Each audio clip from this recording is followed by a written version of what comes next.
Hi everyone, my name is Nix Marikuma, and I am the owner of Marikuma Healing, where we learn how to love ourselves, embrace our uniqueness, love each other, heal from past traumas or health problems or issues that we may be having in our life.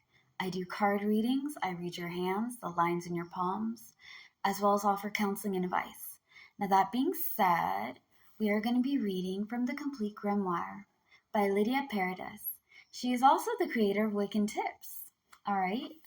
And I really like this book that we're reading from. It has illustrations, there are advice, tips, and tricks, as well as she does do her very best and does a really good job, in my opinion.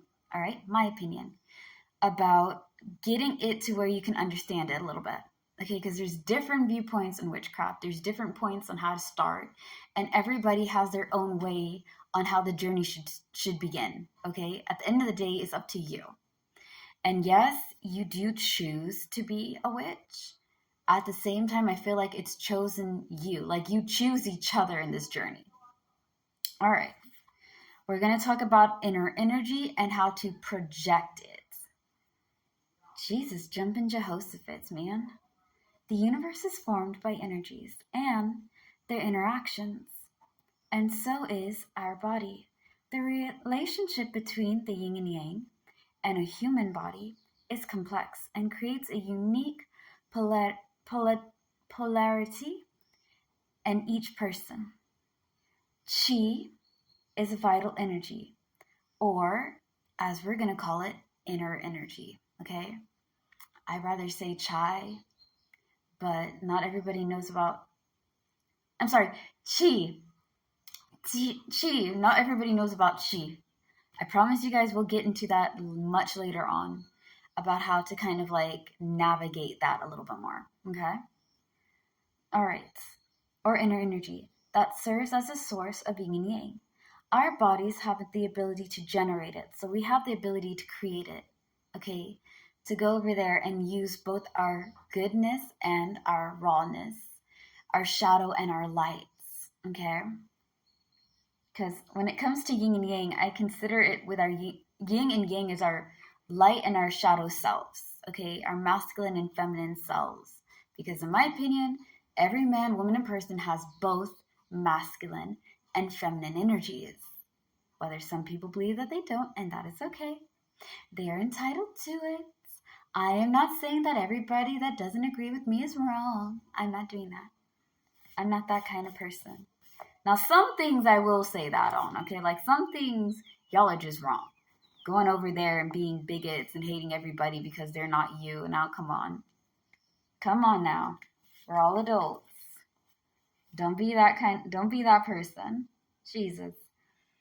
This ability starts with a sparkle transmitted from our parents at conception. So the moment that our parents, I guess, create us, or the moment that we're born, we kind of have a little bit of their energy as well. It is developed until adolescence. So basically, when you're like a big kid, I would say, all right? When you're a little kid, you're like a sponge, okay? When you're like a small child, you absorb a lot of things. You have a lot of creativity. You have a lot of ways to get things done. Like, okay, you learn to ground yourself. You learn to play. You learn to have fun. You learn discipline. You learn structure when you're little. When you get older, you start adapting what people want you to be. And then when you get to be my age, you have to kind of learn how to take some things that you were taught and then add new things on. Okay? Like things that I was taught, for the most part, has helped me in my adult life. But there's some things that I taught myself that I had to relearn and undo. Okay? So when it comes to adolescence, mainly I would say like close to teenage years, maybe pre-teens, 12-ish, 15, and above to your like younger adult years. Because at some point in time, you'll have to take in some things and take out others. It's a weird thing, but it's an important thing to do. All right. Adolescence, and then it gradually decreases. until the time of natural death. When we die, we run out of vital energy and are transformed.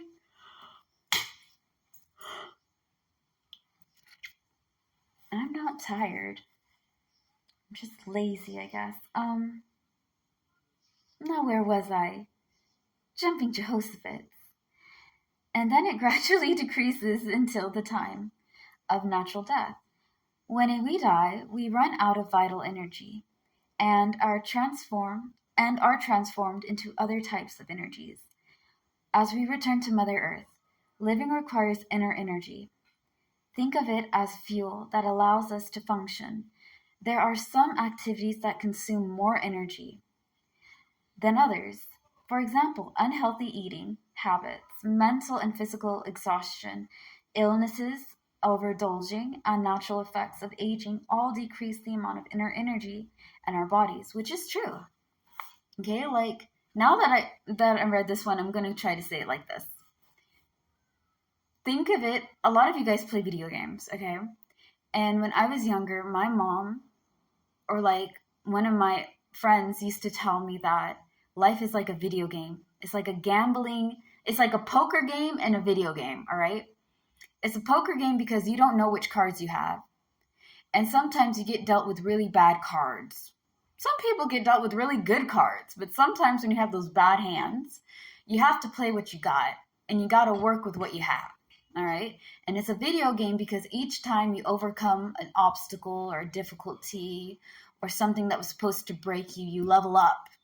You start learning about your strengths. You start understanding you got these superpowers to help you defeat other levels and boss levels as you go. So think of it as like an energy bar, right? When you're younger, you have like this ultimate limitless energy bar. It just goes on for days. And the older you get, the slower the energy bar gets. Okay. And when you get to a point in your life, bad habits like not loving yourself, being angry all the time, which is really hard to deal with, especially when you have to deal with ignorant people. Okay, like here's the thing. A lot of us are either angry because we have to be stuck with ignorant people that are dumb, or we're angry at ourselves because we haven't forgiven ourselves for the mistakes that we've done, or at people because people are fugazi. We're sad. That takes a lot of energy out of us. We have health problems. We're not sleeping. We're not eating. We're not taking care of our body and our mind like we're supposed to. Again, all four of these are connected. Your mind is connected to your heart, which is connected to your mind and heart and body, which is connected to your mind, heart, body, and soul. If one of these are not working, the whole thing kaputs. So you have to practice mindfulness. You have to practice putting yourself first, and at the same time what you can give to others and what you have to give to you. It's all about balance. And a lot of people think balance, oh Jesus, is like this. Everything centers. Balance, majority of times, is this. It doesn't lean way over here, and it doesn't lean way over there. It teeters. You're going through a constant stage of teetering because you have time for here, then you have time for here, and then it kind of goes like that. That's your balance. That's your rhythm, okay? And I know I look really weird doing this with my hands, but I want you guys to understand that I learned a long time ago, or like a few years back, it is never going to be this all the time. And the moment that it's like this, you found a little bit of balance, but make sure that you keep in mind that it can always shift and change. We live in an ever-changing, constantly evolving world. So we're going to continue reading more about our energies from this chapter. And I hope that you guys stay safe. Love yourself, be kind to others. You don't know what people are dealing with. People are fighting their own battles that no one knows about, and they could be one step closer to ending it all. So be kind. Be kind to you, be kind to them. I love you guys so much. Always remember, slay the day, be happy and be gay. Peace out. Bye.